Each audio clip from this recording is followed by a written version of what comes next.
14 फरवरी 2013। उस दिन लोग अपनी रोज की जिंदगी में बिजी थे, लेकिन इंटरनेट की दुनिया में कुछ ऐसा होने वाला था जो सब कुछ बदल देने वाला था। लॉस एंजेलिस पुलिस ने एक होटल के एलिवेटर का सीसीटीवी फुटेज जारी किया, जिसमें एक यंग स्टूडेंट एलिसा लैम अजीब और डरावनी हरकतें करती हुई दिख रही थी, जो किसी की भी समझ से बाहर थी। सुबह से ही फेसबुक ग्रुप्स, व्हाट्सएप चैट्स और न्यूज चैनल्स पर एक ही सवाल गूंज रहा था, क्या एलिसा लैम किसी चीज के कब्जे में थी? सोशल मीडिया पर लोग तरह तरह के memes, spooky edits, emotional tweets और थ्योरीज बनाने लगे। किसी ने एलिसा के दुख को समझने की कोशिश की, तो किसी ने उसे एक मिस्ट्री बना दिया। इस वीडियो ने पहली बार ट्रू क्राइम मिस्ट्री को एक ग्लोबल सेंसेशन बना दिया, जिसका जन्म 30 अप्रैल 1991 को वैंकूवर कनाडा में हुआ था। उसके माता पिता 1980 के आसपास हांगकांग से कनाडा आए थे ताकि अपने बच्चों को बेहतर फ्यूचर दे सके। उन्होंने वैंकूवर में एक फॉल्स रेस्टोरेंट नाम का रेस्टोरेंट खोला था, जहां कनाडियन और चाइनीज घर जैसा खाना परोसा जाता था। एलिसा ने अपनी स्कूलिंग यूनिवर्सिटी हिल सेकेंडरी स्कूल वैंकूवर से की। उसके बाद उसने यूनिवर्सिटी ऑफ ब्रिटिश कोलंबिया में एडमिशन लिया था। एलिसा को हेलुसिनेशन भी होते थे और कई बार वह अपनी मेडिसिन लेना भूल जाती थी, जिसकी वजह से उसे हॉस्पिटल में एडमिट करना पड़ता था। 2010 में जब वह यूनिवर्सिटी में थी, एलिसा ने अपना ब्लॉग शुरू किया, इथर फील्ड्स नाम से। यह ब्लॉग उसका पर्सनल स्पेस था, जहां वह अपनी रोजमर्रा की सोच, मेंटल हेल्थ की और फैशन इमेजेस शेयर करती थी। उसके ब्लॉग की टैगलाइन एक चक पलाहिनियुक के कोट पर आधारित थी, you are always haunted by the idea you are wasting your life, यानी तुम हमेशा इस ख्याल से परेशान रहते हो कि तुम अपनी जिंदगी बर्बाद कर रहे हो। यह लाइन एलिसा की पर्सनैलिटी और उसकी अंदरूनी लड़ाई को पूरी तरह दिखाती थी। ब्लॉग पर वह अपने डिप्रेशन, अकेलेपन, दोस्ती और मेंटल हेल्थ के बारे में खुलकर लिखती थी। जनवरी 2012 में उसने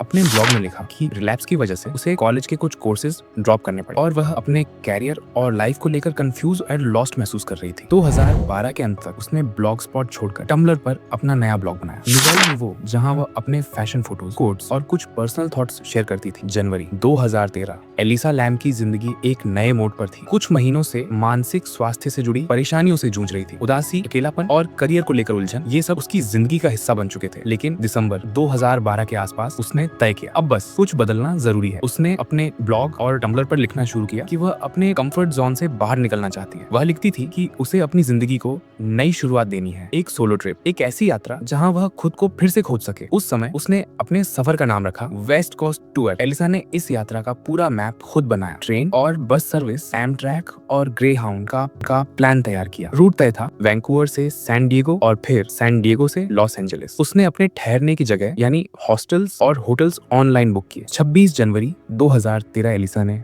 वैंकूवर से ट्रेन ली और निकल पड़ी कैलिफोर्निया की ओर। यह एक लंबी यात्रा थी, 24 घंटे से भी ज्यादा, लेकिन उसके लिए उम्मीद और उत्साह से भरी हुई। शुरुआत में उसने अपना रूम शेयर किया इथाच, जहां कुछ और टूरिस्ट भी ठहरे थे, लेकिन कुछ ही दिनों में उसके रूममेट्स ने नोटिस किया एलिसा का व्यवहार कुछ अजीब था। कभी वह अपने बिस्तर के पास अजीब नोट्स लिखकर छोड़ देती, जैसे गो अवे या आई एम सॉरी। कभी कमरे का दरवाजा बंद करके घबरा जाती और कभी अचानक तेज आवाज में बोलने लगती। रूममेट्स ने असहज होकर प्रबंधन से शिकायत की। होटल के स्टाफ ने एलिसा को एक अलग निजी कमरा दे दिया ताकि वह और बाकी दोनों तरफ आराम से रह सके। लॉस एंजेलिस के दिन एलिसा ने शहर को अपने अंदाज में एक्सप्लोर करना जारी रखा। डाउनटाउन की सड़कों पर घूमना, स्थानीय कैफे, लाइब्रेरियां और द लास्ट बुक स्टोर जैसे प्रसिद्ध स्थानों पर जाना। रिपोर्ट्स के अनुसार वह एक टीवी शो की रिकॉर्डिंग पर भी गई थी, जहां कर्मचारियों ने उसके व्यवहार में थोड़ी बेचैनी देखी। लेकिन सबसे महत्वपूर्ण बात थी, एलिसा रोज अपने पेरेंट्स को फोन करती थी। कनाडा में उन्होंने साफ कहा था, हमें हर दिन एक अपडेट चाहिए, और वह इस वादे को निभा रही थी। 31 जनवरी 2013 आखिरी कॉल। इस दिन एलिसा को चेकआउट करके सांता क्रूज के लिए निकलना था, लेकिन उस दिन उसके माता पिता को कॉल नहीं आई। पहले उन्हें लगा शायद यात्रा की वजह से बिजी होगी, मगर जैसे जैसे घंटे बीतते गए और कोई खबर नहीं आई, उन्होंने तुरंत लॉस एंजेलिस पुलिस विभाग से संपर्क किया। एक मिसिंग पर्सन रिपोर्ट दर्ज की गई। पुलिस जांच शुरू होती है। LAPD ने जांच को तुरंत गंभीरता से लिया। अधिकारी सेसिल होटल पहुंचे। एलिसा का सारा सामान उसके कमरे में था, कपड़े, पटुआ,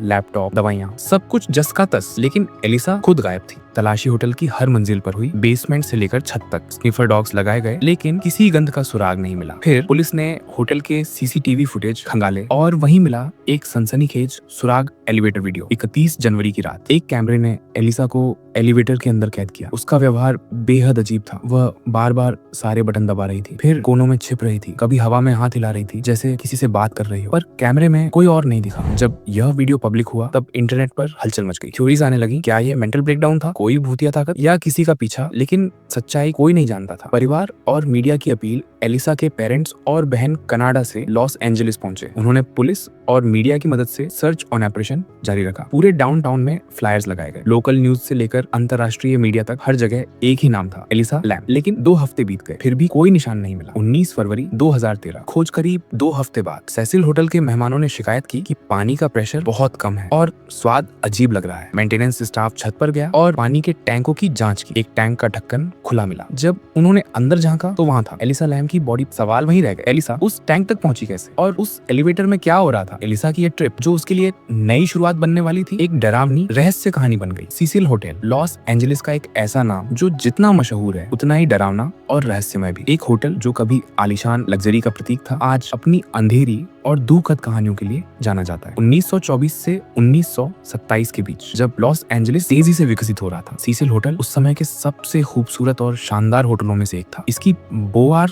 आर्किटेक्चरल स्टाइल, मार्बल से सजी लॉबी, स्टेन्ड ग्लास खिड़कियां, भव्य एंट्रेंस। यह होटल अमीर व्यापारियों और मध्यम वर्ग के यात्रियों के लिए बनाया गया था। यहाँ लगभग 700 कमरे थे और इसे शहर के उभरते कल्चर का हिस्सा माना जाता था। लेकिन 3 साल बाद सब कुछ बदल गया। 1929 में आई ग्रेट डिप्रेशन ने अमेरिकी अर्थव्यवस्था को झकझोर दिया। जब यात्राओं और व्यापार में गिरावट आई तो होटल के पास मेहमान आने बंद हो गए। धीरे धीरे सीसिल को अपनी पहचान बदलनी पड़ी। लग्जरी होटल की जगह अब यह कम कीमत वाले लॉन्ग टर्म स्टे देने लगा। और क्योंकि यह स्किड रो इलाके के पास था, जहाँ गरीबी, बेघरी और अपराध चरम पर थे, होटल का माहौल भी उसी दिशा में झुक गया। 1930 के दशक से यह जगह ट्रांजिएंट और क्रिमिनल पॉपुलेशन का अड्डा बन गई। 1931 डब्ल्यू के नॉर्टन नाम के व्यक्ति ने जहर खाकर आत्महत्या कर ली। 1985 कुख्यात सीरियल किलर रिचर्ड रामरेस, जिसे द नाइट स्टाल्कर कहा गया, इसी होटल में ठहरता था जब वह अपने अपराधों को अंजाम दे रहा था। 1960 और 1970 के दशक में डाउनटाउन लॉस एंजलिस धीरे धीरे गिरावट की ओर बढ़ा। अपराध, गरीबी और नशे से पूरा इलाका ग्रसित हो गया। होटल के आसपास की दुकानें बंद होने लगी और यहाँ सिर्फ वो लोग आने लगे जिनके पास कहीं और जाने की जगह नहीं थी। 1980 और 1990 के दशक में जब सीरियल किलर्स के नाम इस होटल से जुड़े तो सीसिल का नाम अपराध, हिंसा और अभिशाप का प्रतीक बन गया। 2011 में इसकी इमेज सुधारने के लिए नाम बदलकर स्टे ऑन मैन रख दिया गया। लेकिन किस्मत ने कुछ और ही लिखा था। सिर्फ 2 साल बाद 2013 में एलिसा लैम की रहस्यमय मौत ने इस जगह को फिर दुनिया की सुर्खियों में ला दिया। जब उसकी लाश होटल के वाटर टैंक से मिली और उसका एलिवेटर सीसीटीवी वीडियो इंटरनेट पर वायरल हुआ तो एक बार फिर सीसिल होटल का अंधेरा इतिहास सबके सामने आ गया। एलिसा लैम का केस अब आधिकारिक तौर पर सुलझ चुका है। लॉस एंजलिस पुलिस विभाग LAPD ने इस मामले की गहराई से जांच की। इसके बाद Los Angeles county coroner office ने पोस्टमार्टम और टॉक्सिकोलॉजी रिपोर्ट तैयार की और जून 2013 में अपना अंतिम निष्कर्ष दिया। रिपोर्ट के मुताबिक एलिसा लैम की मौत एक दुर्घटनावश डूबने यानी एक्सीडेंटल ड्राउनिंग की वजह से हुई थी। इस घटना में उसका बाइपोलर डिसऑर्डर एक